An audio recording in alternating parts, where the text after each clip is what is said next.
Shalawama, Shalawam, mes salutations frères et sœurs Yasha, Yashaya, et j'espère que vous allez bien. Alors j'ai essayé de, je vais faire une vidéo assez rapide par rapport à l'ancienne, parce que je veux rester dans mon timing. Et celui-là fait partie, pas de la surprise c'est l'autre, ok, l'autre vidéo, mais celui-là contribue. Parce que je veux arriver au point de parler de la loi dans le sens de dire la loi c'est quoi, à quoi ça sert et aujourd'hui qu'est-ce que c'est en fait. Et comprendre que les catholiques et ses filles et d'autres, est-ce que le salut ou est-ce que le Créateur n'a pas de loi et est-ce qu'il n'a pas révélé la loi à un moment donné? Vous voyez? Et qu'est-ce que ça veut dire les expressions, par moment la lettre tue, les choses comme ça, pour qu'on arrête les fables, les dogmes, les choses de ce genre. Parce que plaise au Tout-Puissant, au nom du Christ, au nom du Machayakra, que tous ceux qui viennent, qui disent « Ouais, mais c'est le Créateur qui m'a envoyé en Christ » et qui racontent des inepties, il faut qu'ils payent le prix. Parce que c'est comme si, enfin c'est mon ressentiment, je ne suis pas un justicier, mais c'est comme si il y a pas de crainte. On veut manipuler des gens, on veut mentir ou on veut délirer dans la tête, on dit voilà, c'est le Christ qui m'a envoyé, et puis voilà, c'est comme ça. Et moi, je suis pas d'accord. Je suis pas d'accord avec ça. Il faut être prudent quand on parle. Alors, oui, la dernière vidéo que j'ai faite, quand je suis revenu sur le jour du Shabbat, des choses comme ça, c'était pas dans le but d'empêcher quelqu'un de faire le Shabbat le samedi ou le mercredi ou le lundi, enfin, peu importe le jour, le dimanche, c'était pas ça mon idée. Mon idée, c'était, on ne peut pas venir avec certitude dire à des gens, le Shabbat, c'est tel jour. Je parle de tous les autres, là, les gens là. Et sans démonstration valable, sans déterminer quel est le premier jour et sans dire comment ça fonctionne. Parce que pour moi, c'est faux. Et ça fait partie des dogmes, des dogmes, des fables, des mensonges, des contes de fées qui sont ancrés dans le monde et que les gens sont prêts à cracher sous les gens pour des choses comme ça. Ils ont monté des églises là-dessus, ils ont monté des sectes, quand je dis sectes, des communautés là-dessus, et puis chacun se tire dessus. Alors qu'en fait, non, ils savent pas, en fait. Et je me dis, est-ce qu'ils se rendent compte que c'est eux qui, comment dire, qui méprisent l'œuvre de Christ? Parce que Christ a été agréé par le Père, parce qu'il n'a pas menti, il n'a pas pratiqué le péché. Et je ne parle pas qu'on ne peut pas faire une erreur, mais une erreur répétée et qu'on cherche à justifier, ça c'est un mensonge. Ça, c'est pas une erreur. Il vaut mieux s'approcher du Créateur, s'il s'approche de vous, avec l'humilité. Voilà ce que je fais, voilà ce que j'ai compris, voilà comment je fais. Et peut-être que le Tout-Puissant, dans sa grande bonté en Christ, va éclairer la personne. Mais si tu commences déjà, tu arrives, voilà, c'est comme ça, c'est comme ça, c'est comme ça, ben, c'était un peu ma démarche de montrer, si tu dis que c'est comme ça, je te montre que tu es dans le mur. Et chaque chose a un prix. Voilà, c'est comme ça. Et ça me gêne un peu, ça me gêne un peu et je veux pas que certains frères ou certaines sœurs tombent dans ce panneau-là. Parce que les gens qui font ça, ils ont beaucoup de, comment dire, d'arrogance. Alors, soit c'est fait avec de la lâcheté, soit c'est fait avec de la musique, peu importe. C'est pas que j'aime pas la musique, c'est pas que j'aime pas les gens qui font bien les choses, c'est pas ça que je veux dire. Mais ils utilisent beaucoup d'artifices pour tromper les gens. Et ma démarche, c'était de leur dire, voilà, je te démontre ça. Maintenant, quand tu vas venir me dire, surtout, j'en pense à certains qui sont dans des dénominations qui vénèrent le samedi ou qui vénèrent tel jour du Shabbat ou tel jour, c'est le dimanche et tout, qui viennent me justifier pourquoi ils font ça. Parce qu'ils vous disent que ça vient de la Bible. C'est ça que je conteste en fait. C'est pas vrai. Pourtant, il existe bien un Shabbat. Voilà, c'est ça que j'essaie d'expliquer. Mais sinon, c'est pas pour dire à la personne arrête ça, arrête pas ça. Je prends un exemple. Si quelqu'un vient et dit Seigneur, je te consacre ce jour dans la semaine, voilà, c'est ce que j'ai compris. Voilà, et puis il s'approche humblement. Moi, je suis convaincu le Seigneur va le bénir. Mais quand la personne commence à dire non, c'est comme ça, j'ai reçu ça, c'est pas ça, ça a jamais changé, c'est comme ça, c'est comme ça. Moi, je vous dis, le Tout-Puissant ne s'approche même pas de lui.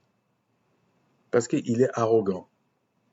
Voilà, c'est ce que j'ai essayé d'expliquer. Et puis, je voulais... Bon, ça, c'est un petit clé d'œil à un frère que j'aime bien. Donc, il va se reconnaître. Alors, je vais vous présenter une photo de moi. Voilà. Alors, ça circule que c'est moi. OK? Alors, ne regardez pas la couleur de la personne, c'est parce qu'on m'a dit que j'étais un locoderme. OK? Donc, j'étais locoderme. Si mes souvenirs sont bons, j'étais obèse. J'étais petit. J'étais imberbe. Enfin bref, j'ai trouvé ça. Je salue le frère. Mais j'ai pas voulu prendre une vraie photo de quelqu'un parce que je pense que le Tout-Puissant n'avait pas aimé ça. Parce que les gens ne choisissent pas comment ils sont. Là, j'ai pris une photo, j'ai pris une image ou un avatar parce que c'est quelque chose de fictif. Ok? Je veux pas me moquer de quelqu'un. Mais pourquoi je vous montre ça? C'est parce que les personnes qui aiment véhiculer ce genre de choses, qui aiment les ragots, les diffamations, le mensonge, tout ça, c'est les mêmes qui sont idolâtres. Et ils trouvent tout le monde idolâtre. C'est les mêmes. Que ce soit une femme ou un homme, hein, c'est les mêmes. Ils sont dans l'idolâtrie, dans le mensonge, dans des choses comme ça. Et à un tel point que certains, comme ils n'ont jamais vu mon visage, ils n'ont jamais vu ma corpulence et tout, euh, ils sont dans une forme d'idolâtrie, c'est-à-dire qu'il faut qu'ils voient une image pour s'accrocher à l'image. Alors, je dis pas ça contre un frère ou une sœur qui montre enfin, surtout un frère qui montre son visage, c'est pas ça que je suis en train de dire. Je suis en train de dire, bon, ben, écoute, il y a d'autres personnes sur Internet qui montrent pas leur visage. Il y a des gens que j'ai au téléphone que je connais pas leur visage. Ouais, des fois, je connais leur visage. Mais c'est pas dans ma tête parce que je ne les vois pas souvent et je leur reproche rien, en fait. Parce que c'est pas ça qui est important. Mais il y en a certains, ils sont accrochés à des images, c'est les mêmes, c'est les mêmes. D'ailleurs, les images, c'est les statues d'avant, en fait. Vous voyez? Donc, ils sont là-dedans. Mais je voulais faire un clin d'œil à ce frère en lui disant, euh, est-ce que vraiment il me reconnaît? Parce que moi-même, je me reconnais pas. Donc, bon, voilà. Bon, c'était un petit clin d'œil. On va arrêter ça. C'était le petit moment de détente. On va continuer maintenant. On va continuer. Alors, comme d'habitude, au commencement, le Créateur créa les cieux et la terre.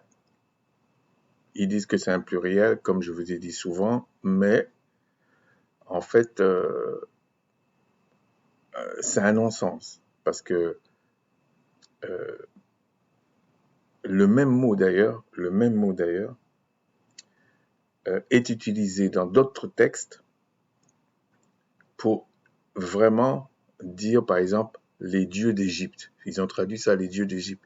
Et c'est le même mot en hébreu. Si on prend la convention que j'utilise, c'est Allaha Yama. Et c'est la même chose, ok? C'est la même chose. Mais c'est pas une étude sur ça. C'est simplement pour vous dire que ils ont traduit Dieu aussi. Ils auraient pu dire les dieux créèrent les cieux et la terre, ok? Au commencement. Mais ils n'ont pas voulu dire ça parce que euh, ça faisait moins monothéiste. Vous voyez? Donc il y a toute une doctrine dans ça. Ensuite, dans Jean 1.1, au commencement était la parole était avec le Tout-Puissant et la parole était le Tout-Puissant. Pour les Grecs, la parole ici, c'est le logos. Mais il y a un autre mot, c'est le rhéma, qui est la déclaration, la voix en fait, quand tu parles. Mais le rhéma, c'est l'essence créatrice même. C'est pour ça que Jean 1.1, c'est un état de fait bien longtemps avant Genèse 1.1. Même si c'est écrit après, c'est pas ça le problème. Donc, oui, c'est des commencements, mais c'est pas des commencements qu'on peut euh, mettre au même moment. Ensuite, il y a quelque chose que j'entends souvent dire, oui, mais le Créateur, il tolère. Je vous dis, le Créateur tolère pas. Il a mis le péché dans la chair. Un jour, on va voir ça si le Tout-Puissant le permet. Parce qu'il voulait que l'homme meure. C'est pour ça qu'il a mis ça et sauver certains. C'est pour ça qu'il a fait ça. Alors, si vous voulez vous plaindre, allez vous plaindre auprès de lui. Mais ne racontez pas des fables, des dogmes, des choses comme ça. On s'en fout de ça. Tout ça là, ça aura une fin. Donc voilà ce qu'il est dit dans Lamentation 3.37. Qui dira qu'une chose arrive sans que le Seigneur l'ait redonnée? N'est-ce pas la volonté du Très-Haut que viennent les maux et les biens? C'est sa volonté qu'il a mis le péché, la loi du péché dans la chair. C'est lui qui a fait ça. Donc voilà. Pourquoi l'homme vivant se plaindra-t-il? Bon, l'homme qui a une âme vivante. Que chacun se plaigne de ses propres péchés. Et le péché, c'est la transgression de la loi qu'il a révélée à Macha. Parce que la loi n'appartient pas à Macha. C'est pas Macha qui s'est levé un matin en disant, bon voilà, faut pas mentir, faut pas voler, faut pas faire ceci. Euh, pour la purification de la chair, on va faire des sacrifices d'animaux. Voilà, je déclare que ces animaux sont purs, les autres sont impurs. Non, non, non, il faut arrêter le délire là. C'est pas Macha qui a fait ça. Ok?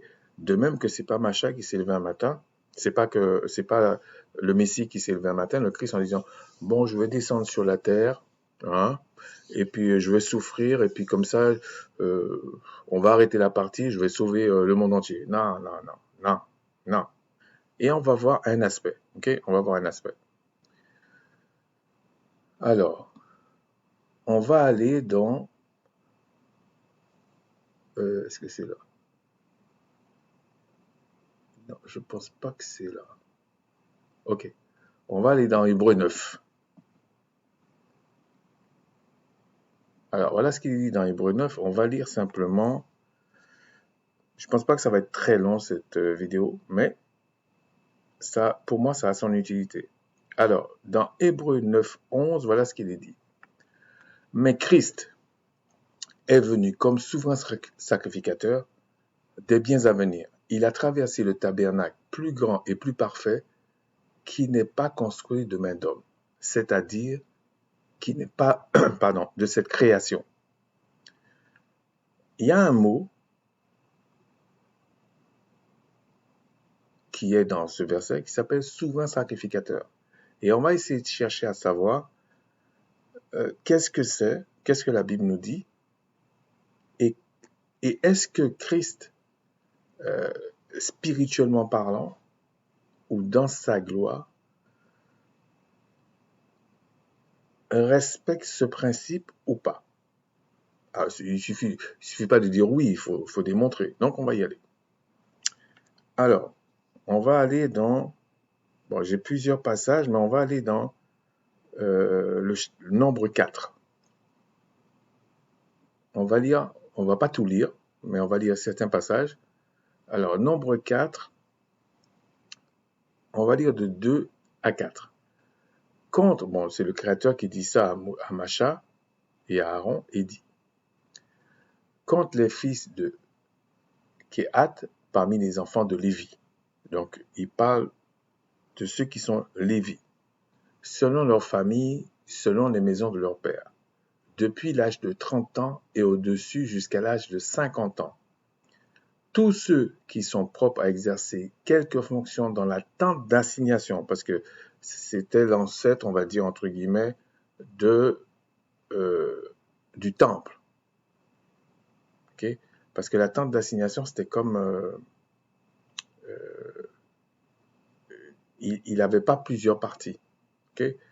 Mais après, quand on a mis le temple, il y avait le lieu très saint et le lieu saint, ou le saint des saints et puis le lieu saint. Le lieu saint. Donc là, ici, on dit, voici les fonctions des fils de Kehat dans la tente d'assignation. Elles concernent le lieu très saint, le saint des saints. Donc cela, c'était ça. Ensuite, on va aller voir 21 à 23.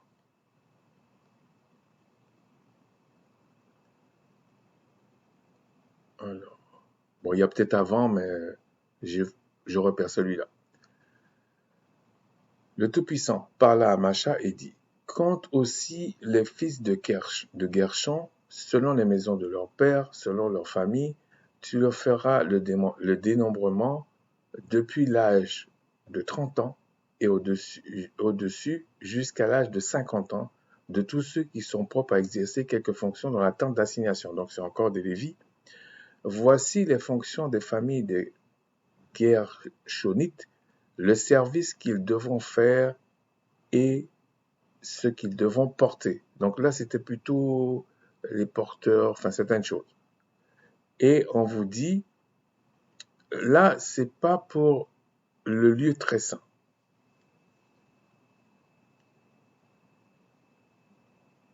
Alors, quand on dit le lieu très saint, c'est-à-dire que on va les choisir, parce que, bon, on verra ça plus tard.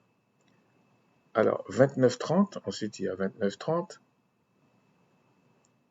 Tu feras le dénombrement des fils de Mirari, selon leur famille, selon les maisons de leur père. Tu feras le dénombrement depuis l'âge de 30 ans et au-dessus jusqu'à l'âge de 50 ans, de tous ceux qui sont propres à exercer quelque fonction dans la tente d'assignation. Voici ce qui est remis à leurs soins et ce qu'ils ont apporté pour toutes leurs fonctions dans la tente d'assignation, les planches du tabernacle, les barres, les colonnes, les bases. Donc c'était, on va pas lire le reste, ce serait bien de lire tout le chapitre, mais c'est pas le but. Ensuite, on va aller à 34-36, toujours dans le même chapitre, où on dit, Moïse, Aaron et les princes de l'assemblée firent le dénombrement des fils de Kehathites, selon leur famille et selon leur père, selon leur maison et de leur père. De tous ceux qui, depuis l'âge de 30 ans et au-dessus, jusqu'à l'âge de 50 ans, étaient propres à exercer quelques fonctions dans la tente d'assignation, etc. Et on vous dit, ce sont ceux dont ils firent le dénombrement selon leur famille, furent de 7550. Bon, je ne vais pas lire le reste, parce que ça n'apporte pas grand-chose. Est-ce que j'ai dit 38-40?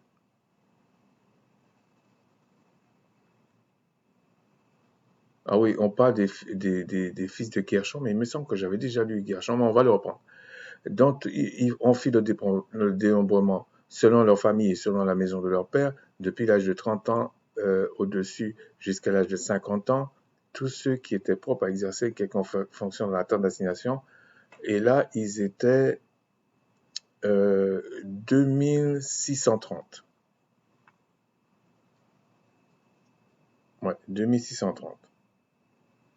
Ensuite, 42-44.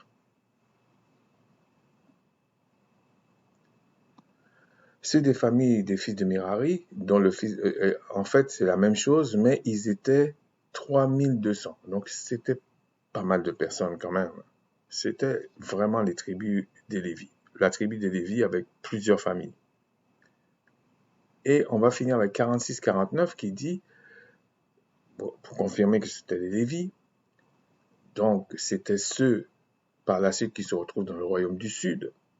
Okay? Et c'est pour ça que le temple se trouvait dans le royaume du Sud avec les Lévis. Parce que Judas et Benjamin ne peuvent pas servir dans le temple. C'est impossible. Okay? Donc, même si on voit dans 1 roi 12 la tribu de Judas et la tribu de Benjamin, il y avait forcément les Lévis, la tribu de Lévi. Donc on dit, tous ceux des Lévis dont Moïse, Aaron et les princes d'Israël firent le dénombrement selon leur famille et selon les maisons de leur père. D'ailleurs, ils étaient tous des Lévis en fait. Depuis l'âge de 30 ans au-dessus jusqu'à l'âge de 50 ans, tous ceux qui étaient propres à exercer quelque fonction et à servir de porteurs dans la terre d'assignation, tous ceux dont on fit le dénombrement furent de 8580. C'est tous des Lévis. On en fit le dénombrement selon l'ordre du Tout-Puissant par Macha, en indiquant à chacun le service qu'il devait faire et ce qu'il devait porter. On en fit le dénombrement selon l'ordre que le Tout-Puissant avait donné à Macha. Et c'est ces mêmes Lévis, ou c'est leur descendance, qui ont servi dans le temple dans le royaume du Sud. Donc voilà. Ensuite, donc ce que je voulais vous faire remarquer, c'était des Lévis. Et ils avaient 30 ans. En dessous de 30 ans, ils ne pouvaient pas servir. Et à 50 ans, ils étaient à la retraite. On va aller ensuite dans Luc 3, 23. Alors, j'essaie d'être ludique, parce qu'on peut toujours compliquer, je vous assure. Donc, dans Luc 3, 23, voilà ce qu'il est dit. Le Christ avait environ 30 ans lorsqu'il commença son ministère, étant, comme on le croyait, fils de Joseph et tout ça. Alors, c'est vrai que le Christ, on dit qu'il est fils de David, donc la tribu de Juda, mais si vous étudiez bien les choses, vous allez voir qu'il a une partie Lévi aussi. Mais, regardez ici, par exemple, dans la descendance, il y a un Lévi, par exemple, vous voyez. Donc, on ne va pas rentrer dans tout ça, c'est simplement pour vous montrer qu'il commence à 30 ans.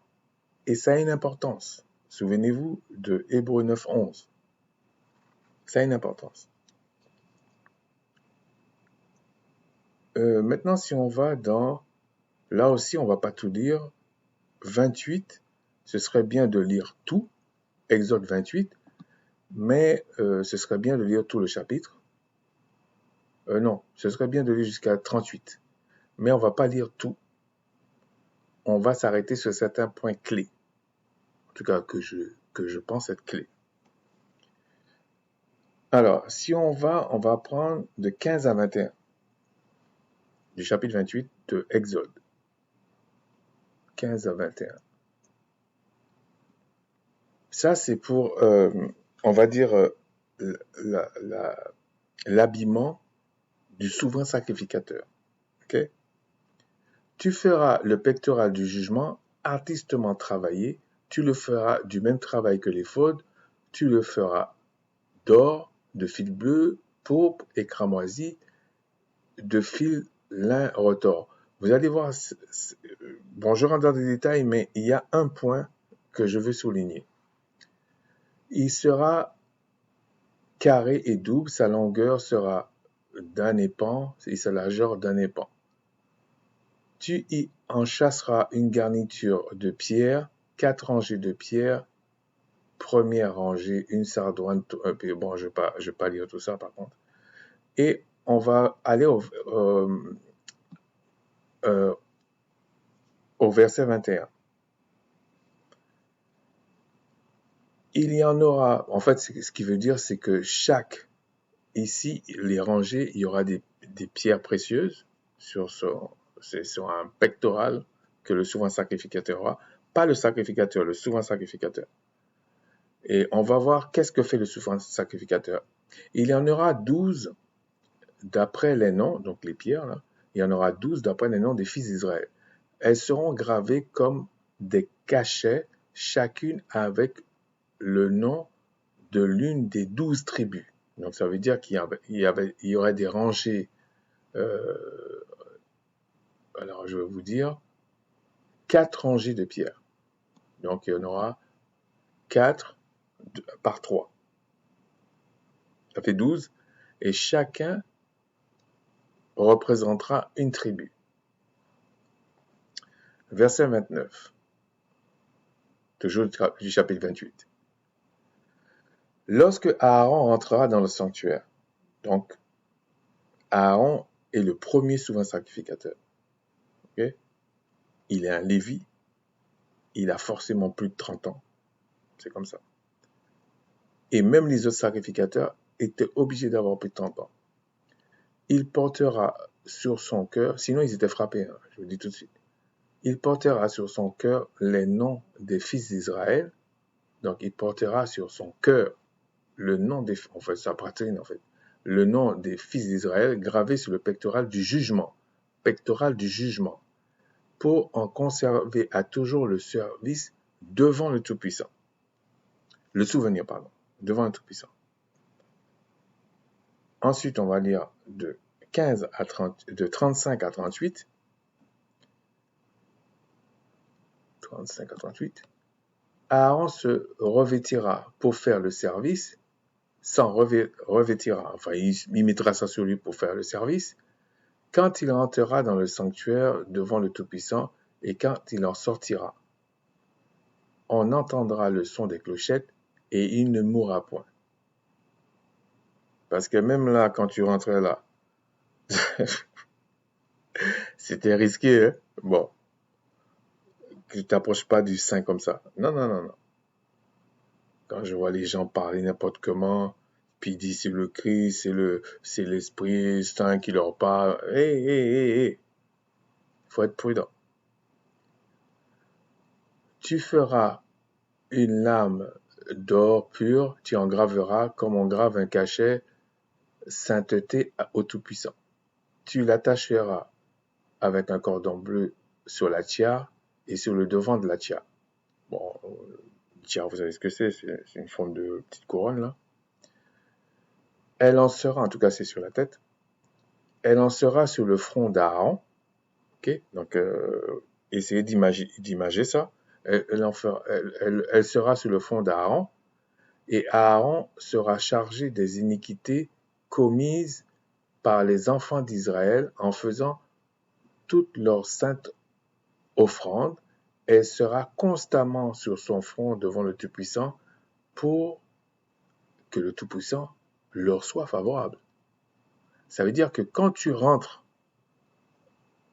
dans ce lieu saint en tant que souverain sacrificateur, ça veut dire que déjà, tu as déjà la moitié de la victoire.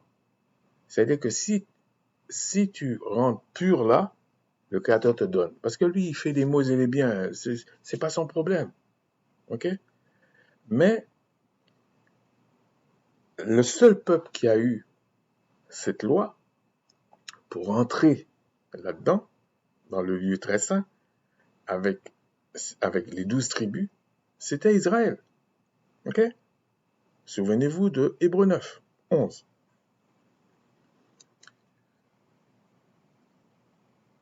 Alors, on va aller dans Lévitique 23. Je ne sais pas pourquoi j'ai fait ça. Ok, Lévitique 23. Et là aussi, on va lire de 26 à 32. Le Tout-Puissant, Yahweh, si on prend cette convention, parla à Moïse, à Macha, et dit, le 10e jour de ce mois, le 10e jour de ce 7e mois, ce sera le jour des expiations. Vous saurez une sainte convocation, parce que toutes les fêtes du Créateur, c'était une convocation. Ça veut dire que le Créateur te convoquait, ça veut dire qu'il venait aussi, ok?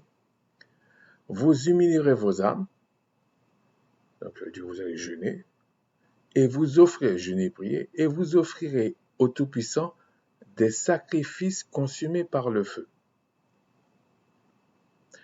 Vous ne ferez aucun ouvrage ce jour-là, car c'est le jour des expiations où doit être faite pour vous les expiations devant le Tout-Puissant, votre puissance. Toute personne qui ne s'humiliera pas ce jour-là sera retranchée de son peuple. Toute personne qui fera ce jour-là un ouvrage quelconque, je la détruirai du milieu du peuple. Vous ne ferez aucun ouvrage, c'est une loi perpétuelle pour vos descendants dans tous les lieux où vous habiterez. Ce sera pour vous un Shabbat, un jour de repos, vous humilierez vos âmes dès le soir du 9e jour jusqu'au soir suivant. Vous célébrerez votre Shabbat. Bon, là aussi, ça dépend des moments où ils ont écrit. Vous comprenez qu'un jour, c'est un soir et un jour, une journée. Ou alors, vous comprenez que c'est un jour et un soir qui fait une journée. Ça dépend. Mais là, en fait, on comprend que le jeûne commencera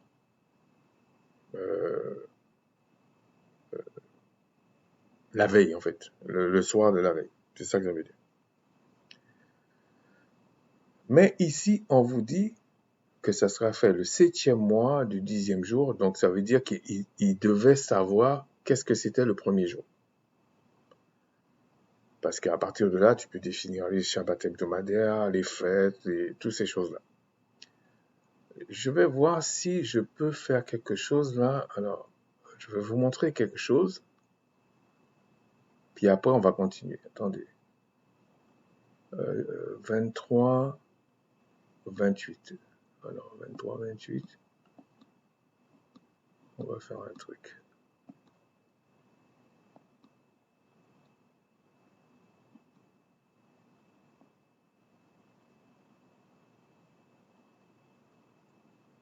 Ok. Je vais vous montrer quelque chose avant que j'oublie.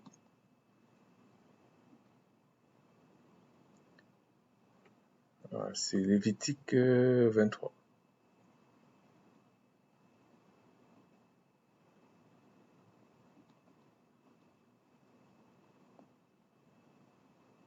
Je vais vous montrer une partie, ok?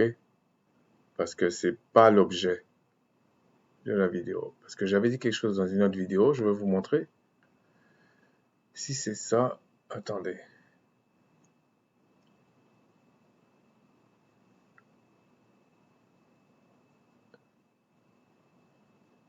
Elohim. Attendez, est-ce que c'est bien ça que j'ai fait? Ouais. Est-ce que c'est... Parce que des fois, ils traduisent autrement. Hein.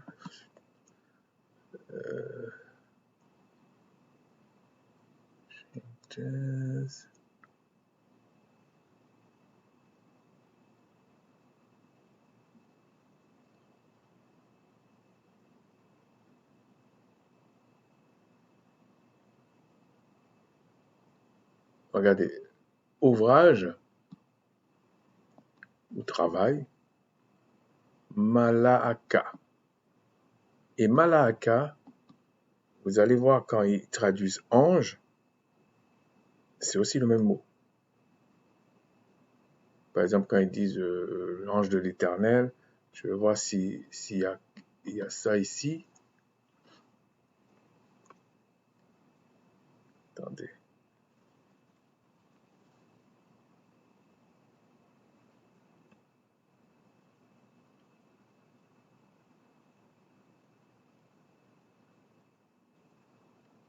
Je vais vous montrer que je prends au hasard, hein. C'est vraiment au hasard. Donc, je vais faire comme ça. Attendez. Je vais faire un truc plus rapide.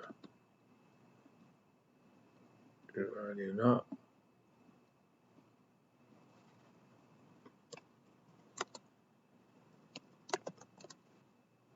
Ça va prendre 2 minutes.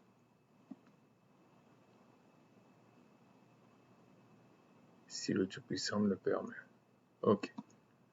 On va mettre ange parce que c'est comme ça qu'il traduit souvent.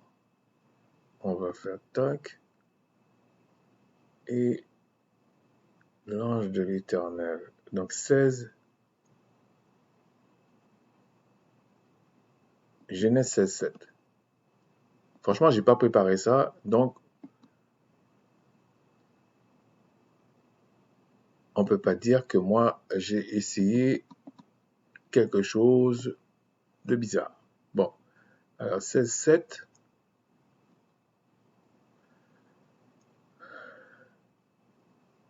Regardez. Alors, vous allez voir que cette tête est différente.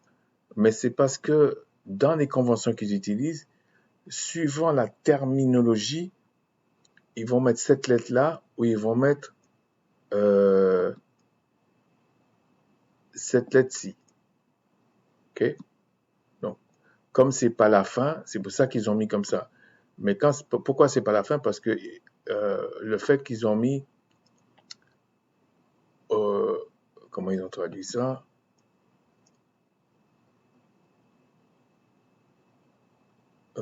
Attendez. Est-ce que c'est 26?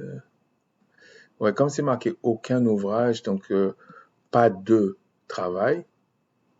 Donc le fait qu'il y a le de ici, qui est ici, à la fin là, ici, donc le mot finit pas par travail, donc c'est pour ça que ça finit comme un grand C à l'envers. Mais quand ça finit directement le mot, ça se termine par là, je sais pas, un genre de 7 là, mais c'est les mêmes lettres, regardez. Ma, la, parce que dans la convention que j'utilise, hein. Ma, la, a, ka. Et là, c'est toujours Malaaka. Et là, ça veut dire messager. Et là, ça veut dire travail. Donc, ce que j'essaie d'expliquer par là, bon, c'est pas l'objet, hein, c'est que les entités étaient créées pour des œuvres. C'est pour ça que les Écritures ne se contredisent pas. Il y a l'Esprit qui est le Créateur, le Tout-Puissant, le Redoutable. Qu'on ne vient pas devant lui comme ça, là. C'est lui qui s'approche et il t'approche à un certain degré. Et celui qui s'est approché le plus près, c'est le Christ. Et lui, il a manifesté, on va dire, ses bontés et il a manifesté sa colère. Et ce que l'apôtre Paul a appelé le oui et le non. Donc Christ incarne la bonté du Créateur, sa miséricorde. Donc c'est lui le oui du Créateur. Et le diable et tout ce côté incarne la colère, le nom du Créateur. Vous comprenez? Et c'est une des raisons pourquoi Christ avait dit aux disciples, vous ne savez pas de quel esprit vous êtes animés. Ils étaient ignorants à ce niveau. Parce qu'ils voulaient appeler l'esprit pour frapper, consumer tout. Donc, il faut bien comprendre que la culture israélite, les Israélites, c'était un peuple particulier. Et on a tout perdu. Mais avec Christ, on va tout récupérer en plus. C'est-à-dire qu'on va passer de l'âme vivante à un esprit vivifiant. C'est ça la générosité du Créateur. Donc, c'était ça que je voulais vous montrer un petit peu là. Donc, on va passer maintenant à ce que je voulais expliquer. Ah, c'est quoi ça?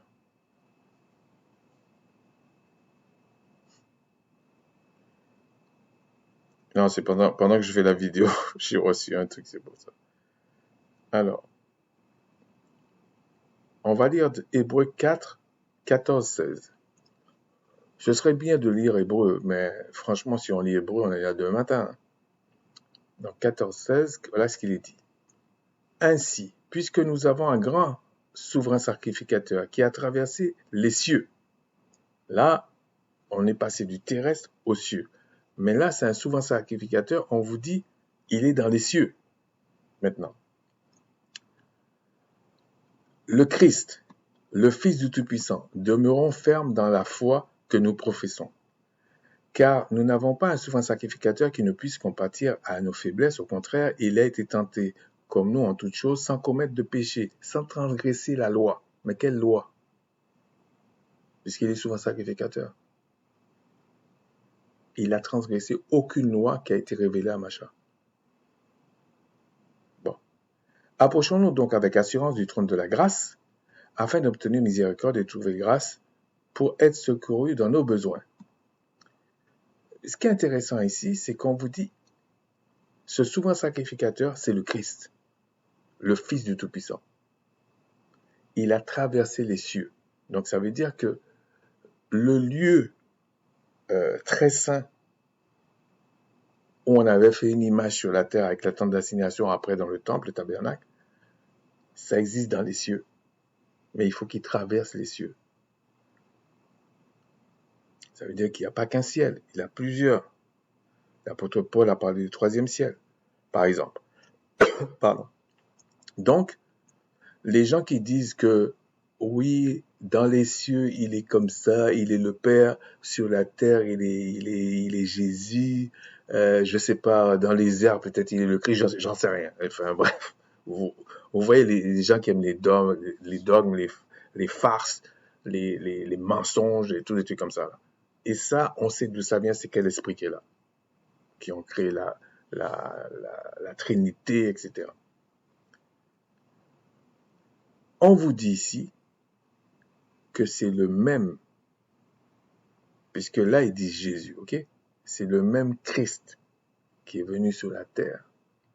Donc on parle de son âme, puisque le corps ne peut pas rentrer dans les cieux. Le corps charnel ne peut pas rentrer, la chair et le sang ne peuvent pas rentrer là-bas.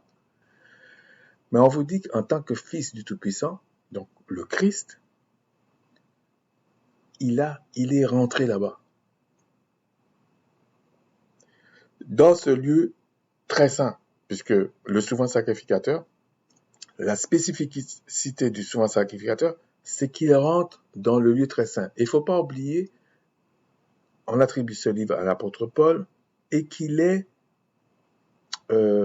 il parle aux Hébreux. Donc il parle à des gens qui connaissent la loi de machin. Et pour faire encore une allusion à Armando, ce livre, il est écrit après Galates. Donc, quand l'apôtre Paul dit je regarde tout comme la boue, c'est pas de ça qu'il parle. Et on ne peut pas venir parler de souverain sacrificateur et puis dire que je regarde toute la loi comme de la boue. Et le souverain sacrificateur terrestre rentrait tous les ans. Parce que c'était la disposition de l'alliance qui était là pour cette dispensation que Macha avait reçue. Et ce qui faisait la différence entre la première disposition de l'alliance ou de la première alliance et la deuxième alliance, c'était une question uniquement de sacrifice. Parce que sans sacrifice, il n'y a pas de justification. Ça n'existe pas. Pour sauver ton âme, il faut une âme. Ça, c'est l'équité. Ça, c'est la justice. Mais le Créateur ne prend en compte qu'une âme qui n'a pas péché. Voilà. Même si les animaux avaient subi le désordre, c'est pour ça qu'ils se bouffaient entre eux, hein, mais on ne peut pas dire que l'animal, il avait la possibilité de pécher, alors que l'homme, si. Donc, en frappant l'animal, les animaux considérés comme purs, c'était une image. Mais le Créateur a dit, moi, c'est 120 ans. J'ai fixé ma base, c'est 120 ans. Donc, tous les ans, en plus, le souverain sacrificateur rentrait dans le lieu très saint avec les 12 tribus d'Israël sous le pectoral, parce que c'était une image des choses célestes. Christ arrive maintenant, il rentre vraiment dans les cieux. Non seulement il naît en tant que judéen, en tant qu'israélite judéen, fils de David, il commence son ministère à 30 ans, et on vous dit qu'il est souverain sacrificateur. Donc tout est basé sur la loi qu'avait reçue Macha. Sinon, il ne peut pas rentrer dans les cieux. Donc les gens qui disent que la loi, là, on a fini avec la loi, pourtant c'est l'apôtre Paul qui parle. D'après ce qu'on dit. Donc l'apôtre Paul, il rejette la loi ou en fait il explique le pourquoi du comment de la loi et qu'est-ce qu'il rejette dedans et qu'est-ce qu'il accepte dedans. D'ailleurs, est-ce qu'il a, il a dit non. Et puis je comprends. Si il regarde, on vous dit voilà, il y a 2 alliances. Il y en a une de 120 ans et une pour l'éternité. Tu m'étonnes qu'il dit, celui de 120 ans, je regarde comme de la boue, hein. Mais ça, c'est les sacrifices d'animaux qui faisaient ça avec le sacrifice de Christ. Mais le reste de la loi était là. Donc, il ne faut pas faire dire à l'apôtre Paul des choses qu'il n'a jamais dit, en fait. Ou alors, vous ne comprenez rien à la loi. Ensuite, on va aller dans...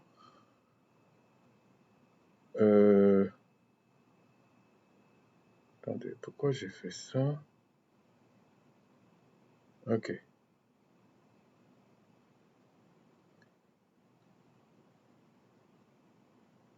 On va aller dans le chapitre 5, 1 à 14, mais c'est 4 à 6 qui nous intéressent. Comme on a un petit peu de temps, je vais le lire.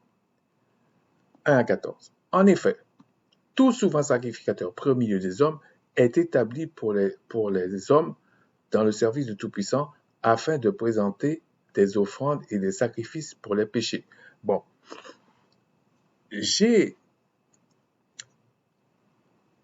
souvent je le lis, mais les hommes là, ce sont les Israélites. C'est pour ça qu'ils courent partout dans le monde. Nous sommes des hommes, nous sommes des humains. J'ai des doutes. Personnellement, j'ai des doutes selon les Écritures. J'ai des doutes que... Bon, quand vous lisez ça, comprenez ce que je veux dire. En effet, tout souverain sacrificateur pris au milieu des hommes, au milieu des hommes, au milieu des Israélites, est établi pour les hommes dans le service du Tout-Puissant. Et là, c'est pas le monde entier, là. OK? Afin de présenter des offrandes et des sacrifices pour les péchés. C'est ça le rôle du souverain sacrificateur. Il devait présenter des sacrifices et des offrandes pour le péché. Pour éviter la colère du Tout-Puissant. Parce qu'il fallait payer. Tu transgresses la loi, tu payes. Donc la loi est toujours là. C'est pour ça que l'apôtre Paul disait, la loi elle est bonne, elle est sainte, elle est spirituelle, elle est éternelle. Le Créateur, il est saint. Il ne supporte pas le péché. Donc ceux qui vous font croire que c'est parce que Christ a donné sa vie que tu peux faire ce que tu veux ou tu peux inventer tes lois, bannir des lois, inventer des lois que le Créateur n'a jamais dit en fait. Ceux-là, ils auront affaire avec lui. Parce que je vous dis, le Créateur ne tolère pas.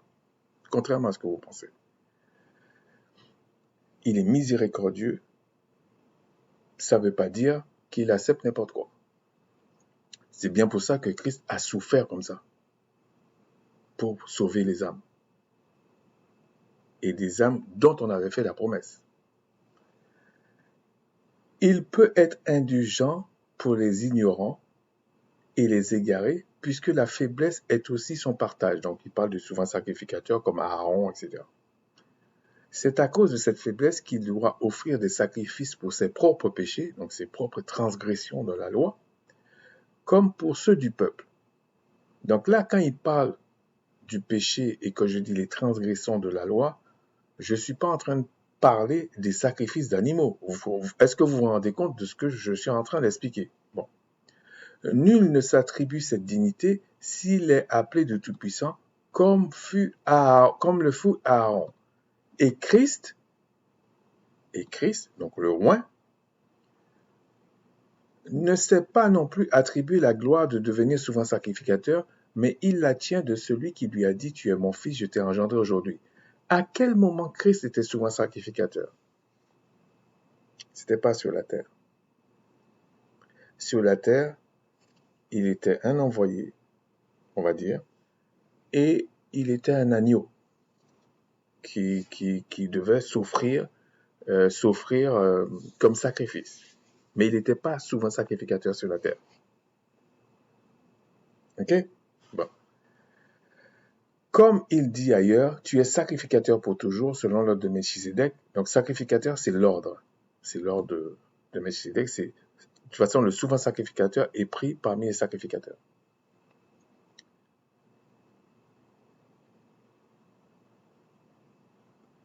C'est lui qui, dans les jours de sa chair, ça c'est pour les gens comme Armando. C'est lui, donc le Christ, dans les jours de sa chair.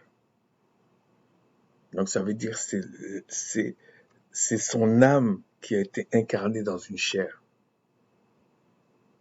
Ok? Donc Christ dans les cieux a son âme aussi. Et c'est pas l'âme du Père. C'est pas l'âme du Créateur.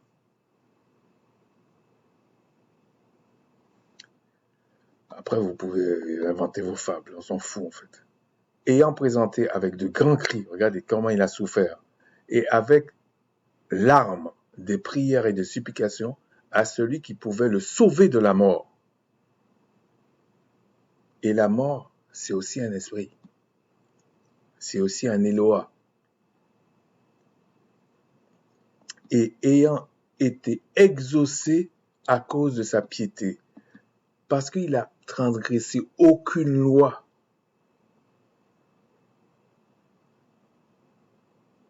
qui avait été révélée à Macha. C'est pour ça que le Créateur l'a exaucé. Et vous venez dire certains, ouais, mais on s'en fout des lois, et vous allez être exaucés, mais Christ va vous dire, je ne vous connais pas. Je ne vous connais pas. Lui qui a crié alors qu'il n'avait pas transgressé les lois. Vous transgressez et vous mettez ça encore sur son dos. Ah! Bon, a appris que, bien qu'il fût fils, l'obéissance par les choses qu'il a souffertes. L'obéissance à la loi. Mais là, on ne parle pas des sacrifices d'animaux, puisque c'est lui-même le sacrifice. Bon. Et qui, après avoir été élevé à la perfection, est devenu, pour tous ceux qui lui obéissent, l'auteur de leur salut. L'auteur d'un salut éternel. Le Tout-Puissant l'ayant déclaré souvent sacrificateur selon l'aide de Melchisédek. C'est à partir de ça que le Père, que le Tout-Puissant le déclare souvent sacrificateur selon l'ordre de Melchisédek. Et Christ, dans la chair, il avait 30 ans. Au moins 30 ans, parce que des fois, parfois certains disent non, il avait un peu plus de 30 ans, mais aucun n'a dit dans les spéculations qu'il avait moins de 30 ans. Donc quand Christ a commencé son ministère, Christ savait très bien ce qu'il faisait. Et c'était encore la loi que le Créateur avait révélée à Macha. C'est une loi perpétuelle.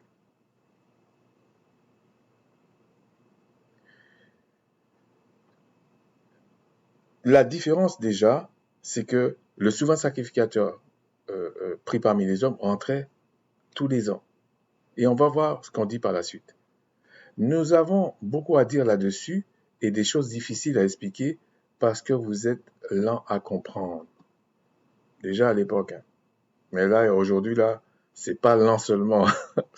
C'est pas lent seulement. C'est qu'on vous comprenez rien, en fait, pour certains. Vous, en effet, qui depuis longtemps devriez être des maîtres, vous avez encore besoin qu'on vous enseigne les premiers rudiments des oracles du Tout-Puissant. Vous en êtes venu à avoir besoin de lait et non de nourriture solide. Et c'est les mêmes qui disent, non, ceux de l'époque, là, ils comprenaient rien. D'ailleurs, ils n'avaient pas la révélation. Nous, on a la révélation. Arrêtez de vous moquer des gens. Or, quiconque en est au lait n'a pas l'expérience de la parole de justice, car il est un enfant. Mais si tu es un enfant, comporte-toi comme un enfant. Arrête d'arriver devant le Tout-Puissant avec des certitudes. Ça veut dire que tu n'es pas son enfant, si tu fais ça. Mais la nourriture solide est pour les hommes faits, pour ceux dont le jugement est exercé par l'usage à discerner ce qui est bien de ce qui est mal. Et quand il dit discerner de bien ce qui est mal, c'est encore la loi. C'est là que tu discernes ce qui est bien, ce qui est mal. Et quand la loi est devant toi, c'est ce que l'apôtre Paul disait en fait, comme il y a la loi du péché dans la chair, c'est là que tu découvres qu'il y a quelque chose qui va à l'encontre de la loi qu'on t'a donnée. Et ça produit la mort. C'est pour ça qu'il dit que la loi, la lettre, produit la mort. Mais en même temps, il dit que cette loi-là, elle est bonne, elle est bien, elle est spirituelle. Là, on va dire, mais attends, je ne comprends pas pourquoi il dit ça. Ben, je vous dis pourquoi il disait ça. Ensuite, on va finir avec Hébreux 9. Je ne vais pas tout lire, mais c'est de 11 à 15. Mais Christ est venu comme souverain sacrificateur. Ça revient encore, souverain sacrificateur. Et il parle à des Hébreux. Hein. Quand il dit des Hébreux, il parle vraiment à des... Je pense qu'il parle à ceux du royaume du Sud. Donc, eux, ils savent. Mais Christ est venu comme souverain sacrificateur des biens à venir. Il a traversé le tabernacle plus grand et plus parfait qui n'est pas construit de main d'homme, c'est-à-dire qui n'est pas de cette création. Et on vous dit qu'il a traversé, là on vous dit il a traversé le tabernacle, donc il a traversé les cieux et ensuite il a traversé le tabernacle. Puisque il fallait passer par le lieu saint pour arriver le lieu très saint, mais il y a aussi, il fallait passer par les parvis, le lieu saint et ensuite le lieu très saint. Et c'est pas n'importe qui rentre là. Parce que même sur la terre, on vous dit il rentrait une fois par an. Et s'il rentrait mal, il ne ressortait pas. Mais je vous dis, parce que la sainteté du Créateur est tellement forte que tu ne peux pas rentrer avec un petit peu de... une petite tache là. Non, ça ne marche pas. Okay, ça ne marche pas. Bon. Et il est entré une fois pour toutes dans le lieu très saint. Donc, il est rentré dans le lieu très saint. Pas dans le lieu saint seulement. Il est rentré. Et pour aller dans le lieu très saint, il fallait passer par le lieu saint. Pour entrer dans le lieu saint, il fallait passer par les parvis. Donc, il a fait tout ça. Non avec le sang des boucs et des veaux, parce que là, tu ne peux pas rentrer, là-bas, là, non, tu ne peux pas rentrer. Le sang, la chair et le sang, ça restait sur la terre. Ça ne peut pas rentrer dans les cieux. Mais il fallait que ce soit le sacrifice de la personne qui rentre là-bas, s'il est l'agneau. Donc, il fallait que ce soit son âme qui rentre là-bas. Bon, j'essaie d'imager. Mais avec son propre sang. Quand il vous dit son propre sang, c'est avec son âme. Parce que le sang alimente l'âme sur la terre, en fait. Ayant obtenu une rédemption éternel, c'est parce qu'il a présenté son œuvre sans tâche que le Créateur a dit, bon, non seulement tu es mon fils, tu es souverain sacrificateur sur l'ordre de Melchisédek, donc c'est un ordre éternel, maintenant, je vais scruter ton œuvre. C'est-à-dire que même son propre fils qui faisait ses délices et tout ça, on voit ça dans Proverbes, etc. Le Créateur n'a pas fait cadeau. Il a jugé ça comme un juge. Et il a dit, bon, ok, puisque tu as été parfait, qu'est-ce que tu veux? Je veux ce que tu veux. Sauver Israël. Les fils d'Israël. Et quand Christ vient dans ce lieu très saint, sur le plan spirituel comme ça, là, spirituellement parlant, quand il vient comme ça, sur son pectoral, sur son cœur, comme il écrit, il y a les 12 tribus d'Israël. Alors, il y a les 12 tribus d'Israël, et dans les 12 tribus, dans chaque tribu, le Créateur a choisi certains. Mais il y a les 12 tribus d'Israël. Il n'y a pas les autres. Il n'y a pas l'Égypte, il n'y a pas la Syrie, il n'y a pas les autres. Même si on les cite. Il y a Israël, c'est lui l'héritage. Pardon. Et ça, c'est pour une rédemption éternelle. C'est pour le salut éternel. C'est pour l'héritage, la promesse qu'on avait faite à Abraham.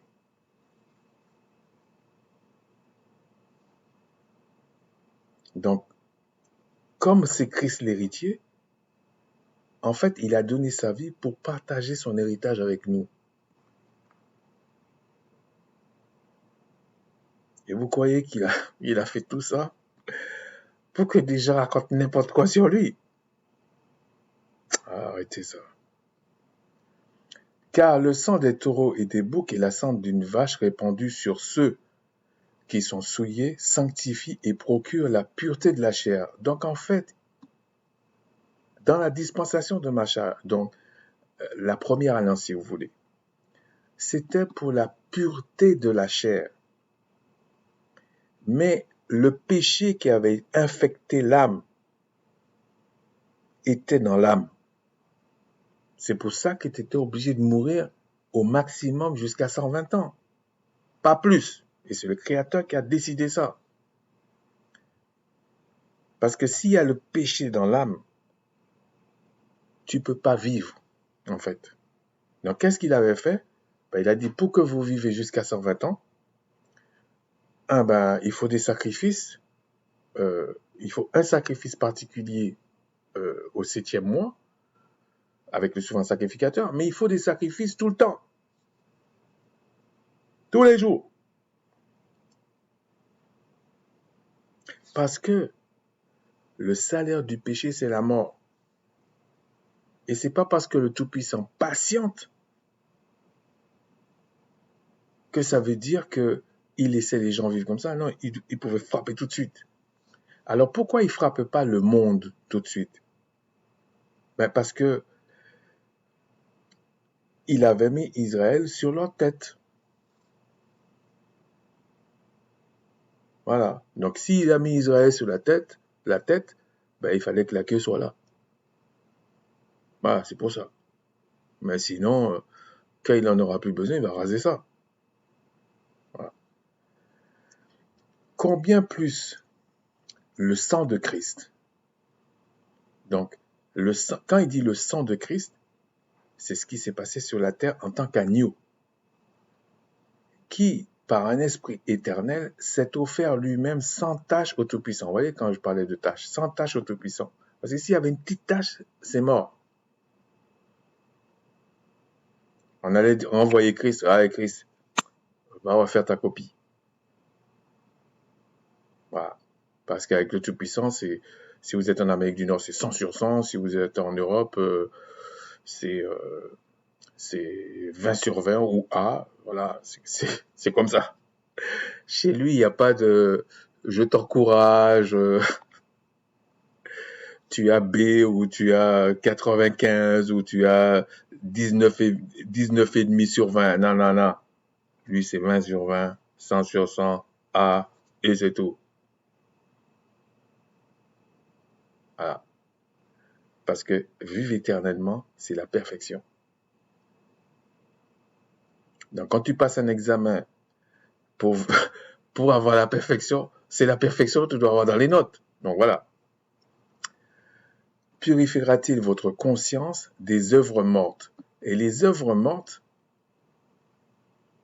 je vous ai dit œuvre en hébreu, c'est comme ange.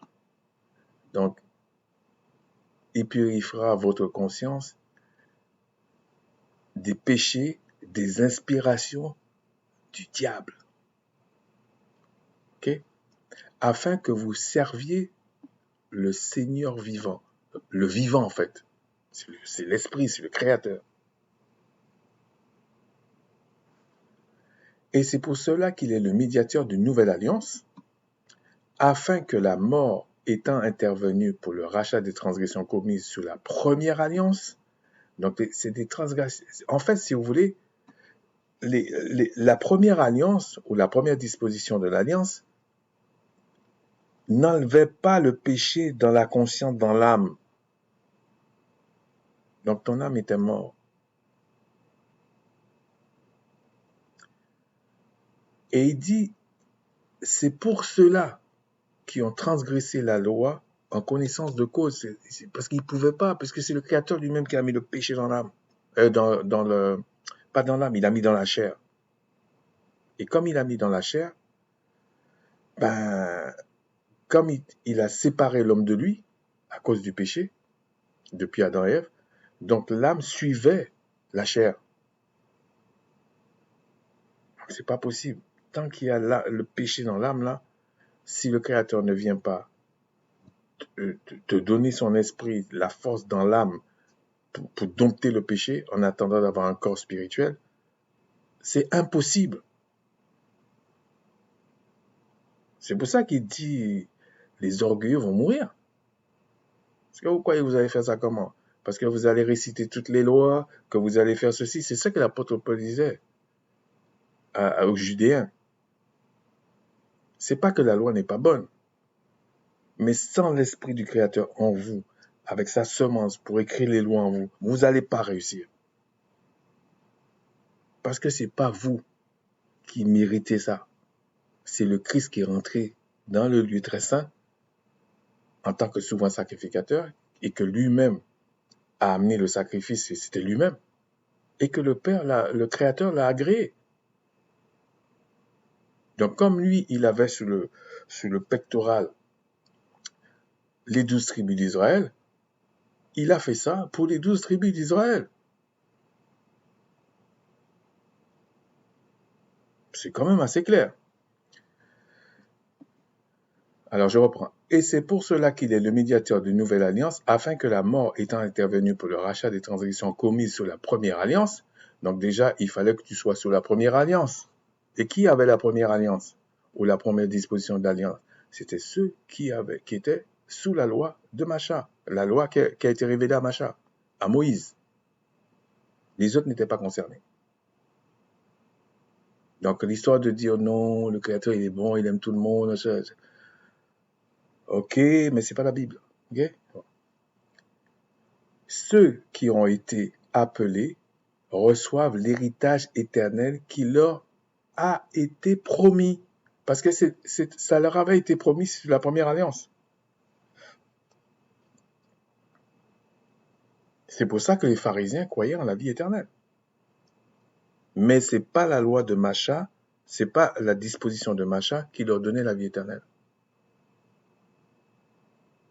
Donc, ça veut dire que ça, c'est la première chose, et je vais vous présenter autre chose la prochaine fois, si le Tout-Puissant le permet, pour vous montrer que, là encore, Christ a respecté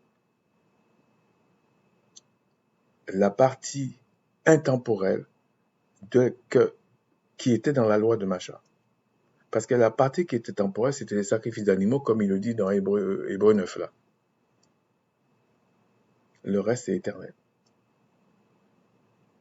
Même si c'est pas de la même manière, la dîme c'est éternel en fait. Mais il y aura, c'est comme par exemple, on vous dit, les sacrifices pour la justification est éternel. Mais il y avait les sacrifices d'animaux pour un temps, et il a fallu le sacrifice de Christ pour l'éternité. Donc il l'a fait une seule fois. Donc ça veut dire que Christ est rentré dans le lieu très saint une seule fois. On ne rentre pas là-bas comme si on était... pourtant, Christ est le Fils et l'héritier. Il vous montre qu'il est rentré une seule fois là, il ne peut pas rentrer deux fois. Tu n'as pas deux fois là-bas.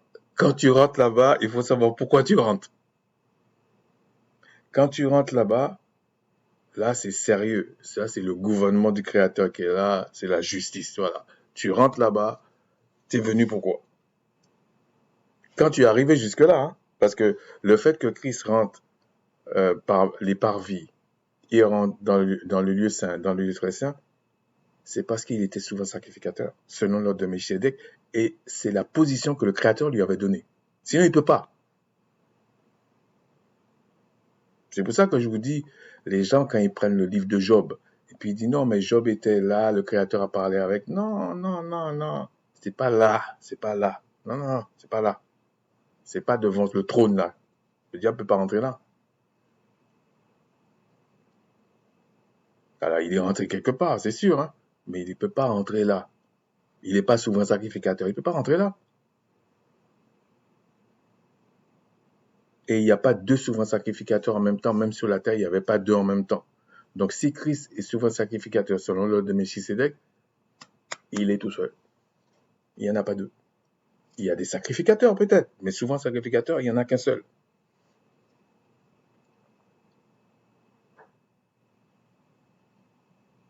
La chose qu'on peut dire, est-ce que dans les cieux, il s'appelle Melchisédek? C'est possible, parce qu'on vous dit l'ordre d'Aaron, les sacrificateurs selon l'ordre d'Aaron. Et Aaron est le premier souverain sacrificateur. Donc on peut toujours spéculer là-dessus. Mais ce n'est pas ça qui est essentiel. Ce qui est essentiel, c'est que le Christ, quand il rentre dans le lieu très saint, là, il faut que tu sois sûr de ton coup. Même si tu es souverain sacrificateur. Parce qu'on vous montre que sur la terre, le souverain sacrificateur, quand il rentrait là-bas, il avait la crainte. Hein.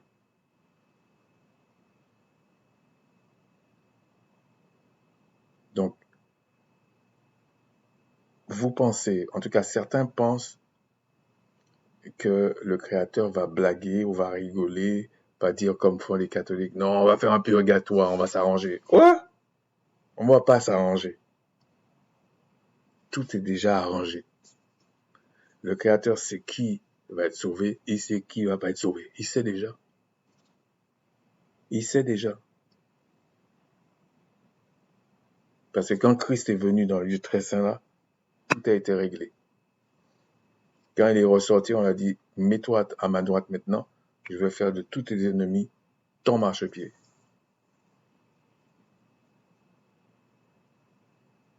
Et Christ dit lui-même, tout ce que je demande, mon Père me le donne.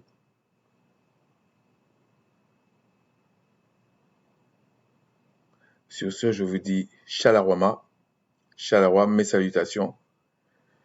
Et la prochaine fois, si le Tout-Puissant le permet, on va voir encore autre chose. Bon, mais ce sera une petite surprise. Sur ce, je vous dis Shalom.